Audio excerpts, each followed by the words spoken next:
बहुत समय पहले की बात है।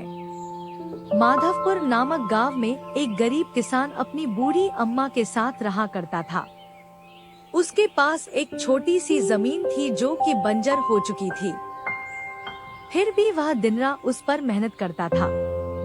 मोहन बहुत ही मेहनती और ईमानदार था। वह एक आत्मविश्वास से भरा हुआ व्यक्ति था जिसे ना हालातों से डर लगता था ना ही लोगों की बातों से।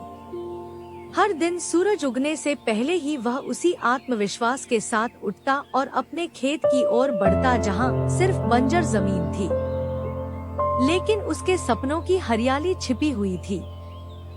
उसे यकीन था कि एक दिन उसकी मिट्टी उसे जरूर जवाब देगी, सोने जैसी फसल बनकर। ओ बेटा मोहन, तेरे लिए मैंने जमींदार से बात कर ली है। वो तुझे अपने पास काम पर रख लेंगे। तू भी जाकर उनसे एक बार बात कर ले बेटा। अब हमारे बस की बात नहीं रही। कम से कम वहां रहकर तू अपना गुजारा तो कर पाएगा। मुझे तेरा बहुत ख्याल है मोहन, इसलिए यह कदम उठाया। जाकर बात कर ले, सब ठीक हो जाएगा।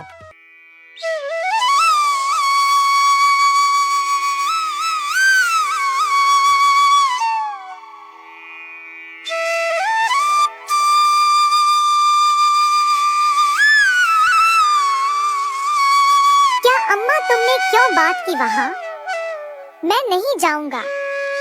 हमारा खुद का खेत है तो मैं दूसरों के पास क्यों काम करने जाऊं? मैं गरीब सही मगर खुददार हूँ। मैं अपनी मिट्टी में पला हूँ, उसी में पसीना बहाऊंगा। चाहे जितनी भी मुश्किल हो अम्मा, मैं अपनी ही जमीन पर मेहनत करूंगा। किसी और की नौकरी नहीं करूंगा। अरे मोहन, उस बंजर जमीन में क्या उगाएगा तू? वो जमीन अब बिल्कुल बेकार हो गई है बेटा। ना उसमें नमी बची है ना जान। तू अपनी जिंदगी यूं ही जाया कर देगा। उस जमीन को संवारते संवारते मैं जानती हूँ तेरा हौसला बड़ा है, पर बेटा हौसले से पेट नहीं भरता। तू मेरी बात मान ले। वो जमींदार कम से कम तुझे रोज की रोटी तो देगा। अपनी जिद छोड़ दे बेटा। तू थक जाएगा पर वो जमीन कुछ नहीं देगी तुझे। अरे अम्मा, तुम बेकार में ही इतनी परेशान हो रही हो। देखना, एक दिन मैं उसी जमीन से सोना निकालूंगा। यह जमीन ही हमारी सबसे बड़ी ताकत बनेगी। मोहन खेत में काम कर ही रहा था कि तभी वहाँ पर एक आदमी आकर बोला। अरे मोहन भैया, आपको भी मानना पड़ेगा। आप फिर से इस बंजर जमीन पर मेहनत कर रहे हैं। अरे मंगेश भैया, अब क्या करें? जमीन हमसे ज्यादा मेहनत करवा रही है, पर क्या करें?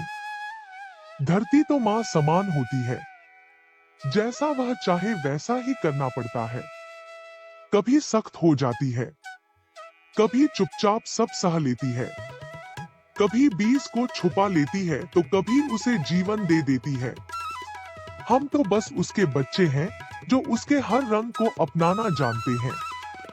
थक तो जाते हैं भैया, पर जब मिट्टी की खुशबू आती है ना तो सारी थकान उतर जाती है। उम्मीद है यह माँ हमें खाली हाथ नहीं लौटाएगी। बस थोड़ा और सब्र, थोड़ा और विश्वास। आप जैसा मूर्ख तो मैंने आज तक नहीं देखा भैया। क्या सोचते हो आप? दुनिया कहां से कहां पहुंच गई, और आप अब भी उसी बंजर जमीन से उम्मीद लगाए बैठे हैं। मोहन के पास उस आदमी की बातों का कोई जवाब नहीं था। वह वहां से अपने घर चला जाता है। जब दोपहर को मोहन थक हार कर घर पहुंचता है तो देखता है कि माँ बुझे हुए चूल्हे के पास चुपचाप बैठी है। क्या हुआ अम्मा? तुम ऐसे क्यों बैठी हो? खाना क्यों नहीं बनाया? क्या बात है?